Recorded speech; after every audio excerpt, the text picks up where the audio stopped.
চাষের মাছ না হলে সাদা। মর্নিং বন্ধুরা, সকাল সকাল বাসায় রান্না, তোমাকে কি লাজা দেবো? বাসায় রান্না হয়েছে ভেটকি মাছ দিয়ে ওল, আর আপনার দাদাকে খেতে দিচ্ছি। দেখা যাক রান্নাটা কেমন হয়েছে, সে কেমন বলে। আবার এই গরম, মাত্রই রান্না শেষ করে নিয়ে আসলাম। খাও। আর ঝোল দেবো? ঝাল হয়নি। তার ভাগ্যের ঠান্ডাটা জোটে সন্ধ্যার পরে, সব এরকম গরম গরম খাবার সে খেয়ে যায়।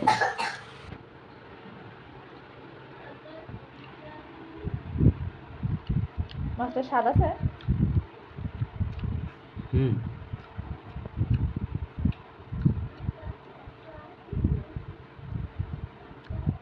চাষের মাছ না হলে সাদা। এটা চাষের মাছ না।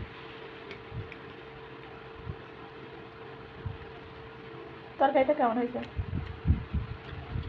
ভালো, কিন্তু আর তরকারি সঙ্গে খায় না। আর তরকারি খাবো না? যেটুকু খাও খাও, নাহলে এক সাইডে রাখো, আমি খাবো না। সত্যি মাছটা ভালো লাগছে না? ভালো। স্বাদ আছে না?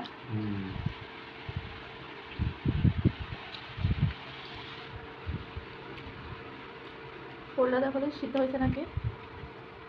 একদম আলু না। একদম আলুর মতো সিদ্ধ হয়েছে।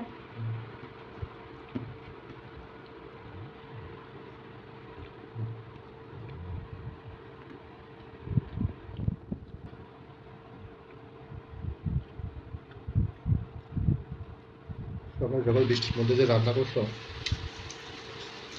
এটাই অনেক ভালো হোক আর খারাপ হোক।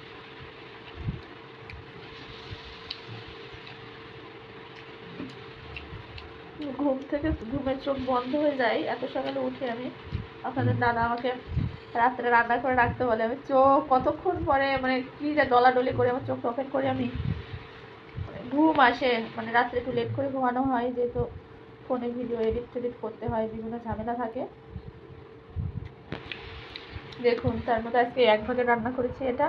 এখনও তো রাত্রে হবে কিছু। আমার ছেলের জন্য এই যে টিফিন বানিয়েছি। মানে আমার রান্নার আইটেমের শেষ নেই। সারাদিন দিনের অধিকাংশ সময় আমাদের মেয়েদের রান্নাঘরেই কাটে। তো বন্ধুরা, রান্নার রেসিপিটা অবশ্যই আপনাদের সাথে শেয়ার করব। আমি ওল দিয়ে এই যে ভেটকি মাছটা কীভাবে রান্না করলাম, তো আপনারা বাসায় অবশ্যই বানিয়ে খাবেন। মাছটা বেশি ভালো, তাই তো?